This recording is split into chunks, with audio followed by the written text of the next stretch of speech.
If you compare the Blackening to Through the Ashes of Empires, is it for you, what is for you personally the biggest difference, apart from the way you were in, well, the music scene back then? It's from start to finish, boom, boom, boom, boom, high energy, give it your all. Yeah, exactly.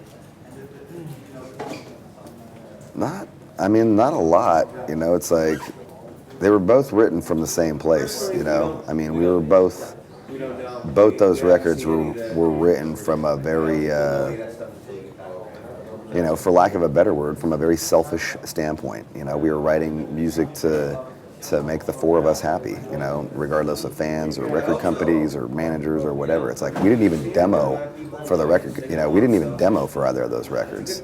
It's like the songs ended up were the songs we wanted on there, and we were just trying to make something different, something that was different from what was going on, and say something different to what the other metal bands at the time were saying. And at that time, especially during Through the Ashes, but really a lot during the Blackening, there was a lot of metal bands were all just starting to sound the same. It was all metalcore. It was like screaming vocals for the verses and then singy choruses and mandatory breakdown. And, it all kind of just, and no one was really saying anything. Like a lot of the lyrics were very, empty, at least for me. Like I wanted to hear stuff, and there was a lot of, we felt a lot of anger, especially on the Blackening, towards like, the war and, a lot of shit that was going on in America, and like these kind of conservative powers taking over a lot of stuff. And, a lot of these other metal bands were kind of on this like flag waving, go USA kind of bandwagon. And we weren't feeling it, man. Like we just weren't feeling that. And we came out saying some different stuff, some stuff that went against all that. And we went about it fully prepared to take some flack, like fully prepared for somewhat of a backlash.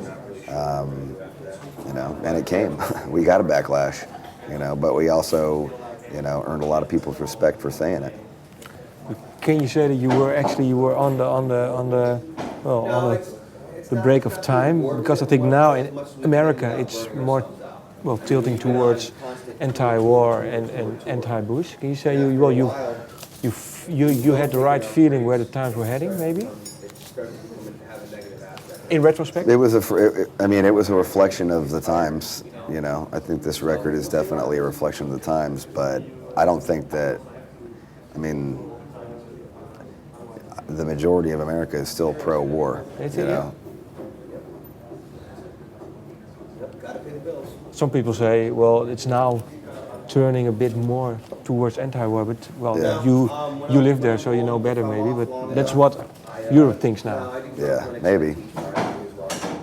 Is it hard for you to speak out? No one's sitting there saying the war should end, and that's the difference, No, but people leave Bush, the Bush administration, many people do leave now within a year. Yeah. Rumsfeld, Karl Rove. Do you think it's changing a bit? No. No? Do you think it will? It looks like it's changing, but it isn't.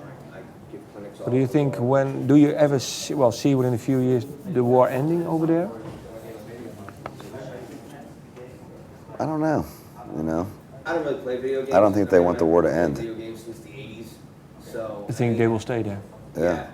So, but it's definitely for the oil. That game because for the oil. That game has given for many things, given a new life to the War Within, our previous album, because of. Do you what sort of things? What's that?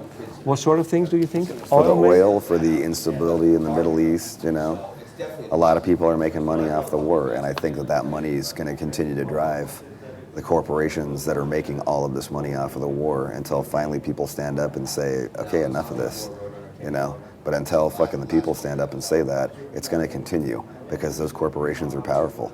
Those bankers are powerful. And how do people stand up? How do they have to stand up? Same way they did in Vietnam. They just get fed up with it,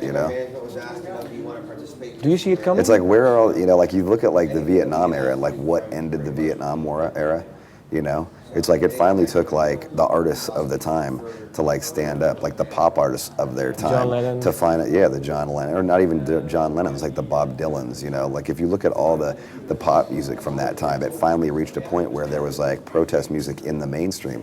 Where's that now?